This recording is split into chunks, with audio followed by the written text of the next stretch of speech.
Studios. Jesse, over to you.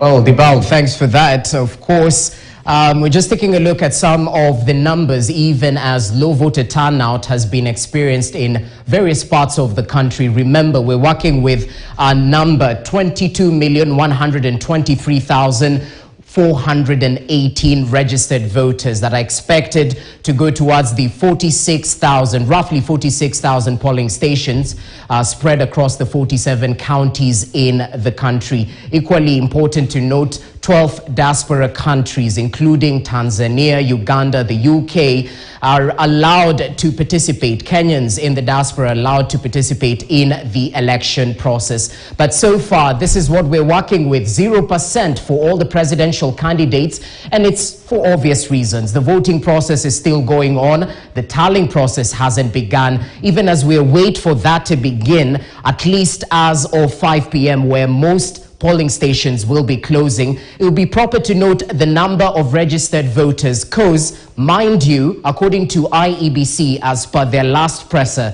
at around 1 p.m. thereabout, they mentioned 6.5 million voters have so far turned up as of noon today to various polling stations in order to vote. So taking a look at those numbers, 6.5 million by noon, perhaps we might not reach the exact number of registered voters, 22.1 million getting to the ballot stations. But it would be proper to note in 2017, what exactly happened? 19.6 registered voters, but in terms of the valid votes, we had 15,177,409 valid votes. So sort of giving you a projection in terms of perhaps the number of ballots we will be counting once the voting process is concluded a little bit later on in the evening. In 2013, the number of registered voters in that particular general election, 14.084 million registered voters, and the valid votes, 12.273.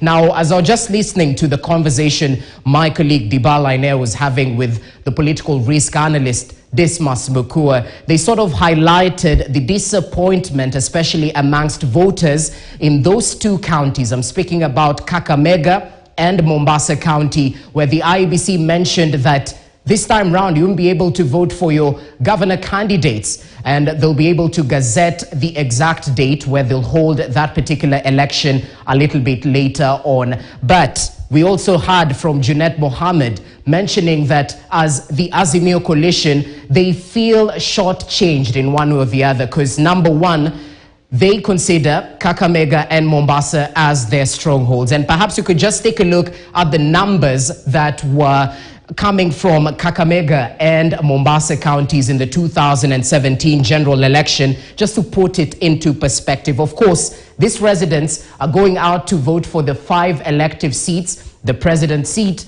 the senator, the women rep, the member of parliament, and the member of county assembly. But remember, those are not just the 2 counties that have been affected. Nakuru County specifically, Rongai constituency has been affected. The member of parliament seat will not be voted for this time round due to a couple of issues, mix-up of ballot papers and whatnot. We had the member of parliament, Raymond Moi, actually speak against what he saw right there, because it's quite unfortunate that they have prepared month on end in terms of campaigns, with the goal being August 9th. Now the disappointment, of course, being shared by the candidates and some of their supporters. Let's take a look at Kakamega County just briefly. Allow me to click on it. It should be right.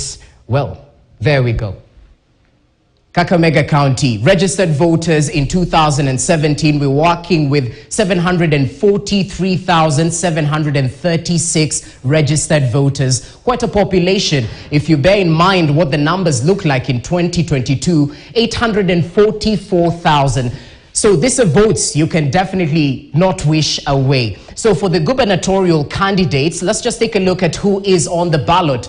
in the governor's race in Kakamega County. Of course, familiar names, and I'd like to begin with Cleophas Malala, who's flying the ANC party flag. Of course, he was the senator in 2017, still is serving, but he's angling for the governor's position. That is the number of votes he got in the 2017 general election, 41.80, translating to that percentage. Coming in close, Seth Panyako of the Kenya National Union of Nurses was a close second with 36.42%. But in 2022, these are the faces we'll be taking a look at in the governor's race. As I mentioned, Cleophas Malala, of course, the current senator. Another familiar face, Cyrus Jirongo, definitely flying his party flag, UDP. Another gentleman, and definitely it would be proper to note that ODM is considered to be strong within this particular county, bearing in mind the previous governor. I'm talking about a gentleman who's already served 2 5-year terms in office. Wycliffe Oparanya, the ODM deputy party leader, got 70.60% of the votes. Flooring Boni Kalawale, who was flying the Ford Kenya party flag, got 135,543 votes. So in 2022, familiar faces, as I mentioned, Baraza flying the ODM party flag. It will be definitely a tight race, perhaps taking a look at some of the other faces right here. And I'm pretty sure the residents of Kakamega County have so far interacted with their agenda, the manifesto, in terms of what they're promising the residents. It's a game of wait and see when exactly the IEBC will gazette the election dates for the governor's position, not just in Kakamega, but Mombasa County. Speaking of, let's cross over to the coast, County 001 right here. And just borrowing from the 2017 general election, perhaps taking a look at the current governor, this is also a county that's undergoing a transition. Hassan Ali Joho, having served his 2 5-year terms in office. He got 64.94% of the votes. Suleiman Shabal came in a close second with 20%. Hassan Omar, who's a gentleman still appearing in the ballot this time round in 2022, flying the UDA party flag. This is a gentleman we must watch out for, because just recently, right before the election date got to us, we saw one of the candidates who was dropped after the Supreme Court ruling, Mike Mbuvi Sonko, sort of throwing his weight towards Hassan Omar, who's flying the UDA party flag. But it would be proper to note the other gentleman, of course, angling the governor's position, most notably the Mvita Member of Parliament, Abdul Swamad Sharif Nasir, flying the ODM party flag. Of course, historically, this is a region that has predominantly voted for Raila Odinga. So going into this election, the assumption is perhaps he has a strong majority, but it's a game of wait and see. Remember, it's the voters who will decide. So that's the latest in terms of the governor's race in Mombasa County. We'll be expecting IEBC to mention when exactly voters can still go back to the ballot in order to elect their gubernatorial candidates.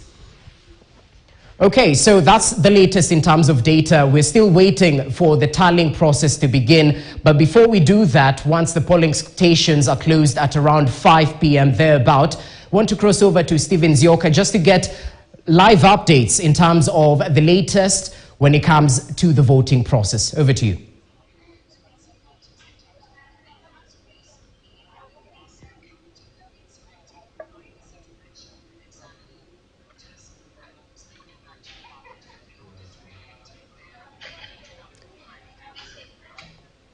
All right, it seems the monkeys are still hanging on the line, as Dibal would say. But anyway, we'll be able to cross over to Stephen Zioka a little bit later on, even as we give you a feel of the state of affairs a few hours to the polls being closed. I understand Stephen is back on the line. Let's take a look.